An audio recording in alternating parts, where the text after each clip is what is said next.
চলে এলাম সানডে সকালে একটি লুচি মার্কা ব্লগ নিয়ে। এই যে আমি লুচি ভাজছি, দিদি বেলে দিচ্ছে। দেখবে কি সুন্দর ফুলে উঠছে লুচিগুলো। অ্যাকচুয়ালি আমার মেয়ের আবদারে লুচি বানানো। আজকে খুব বায়না করছিল লুচি খাবেন উনি, তো বললাম চলো বানানোই যাক। লুচি খেতে কার না ভালো লাগে বলো। তাই ময়দা টয়দা মেখে নেমে পড়লাম তেল দিয়ে। এই যে এখানে অনেক বেলা আছে, এবার লুচি খাবে বলে তো একার জন্য বানানো যায় না, লুচি খেতে সবাই ভালোবাসে। এই যে এই লুচি ফুল ফুল ফুল ফুলবি না মানে ফুললো না, এটা ঠিক আছে, পরেরটা ঠিক ফুলবে, বেগুনি খেলো তো।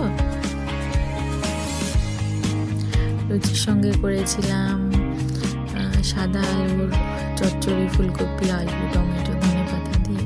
এই যে দেখেছো এটা ফুলে উঠেছে। বকুনি খেয়েছে না, ফুলতে তো হবেই।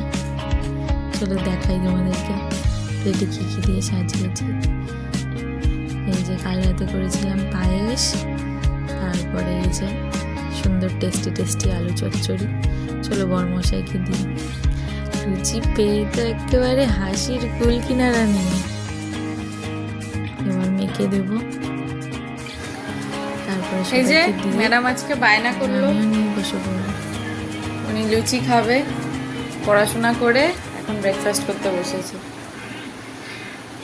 বন্ধুরা, তোমার ব্রেকফাস্টে কি খাচ্ছ তাহলে আমাদেরকে বলবে কিন্তু।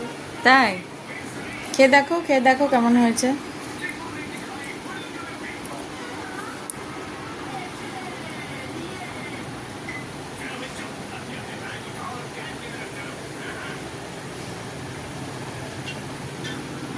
কেমন হয়েছে? পছন্দ হয়েছে?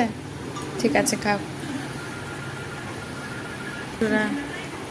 বাই বাই বন্ধুরা। এই যে ওদেরকে দিয়ে এবার আমিও নিয়ে বসে পড়লাম। ঝাল ঝাল বেশি করে লঙ্কা নিয়ে, আমি ঝাল খেতে খুব ভালোবাসি। সত্যি খুব টেস্টি হয়েছিল ব্রেকফাস্টটা। তোমরা কে কি ব্রেকফাস্ট করলে জানিও।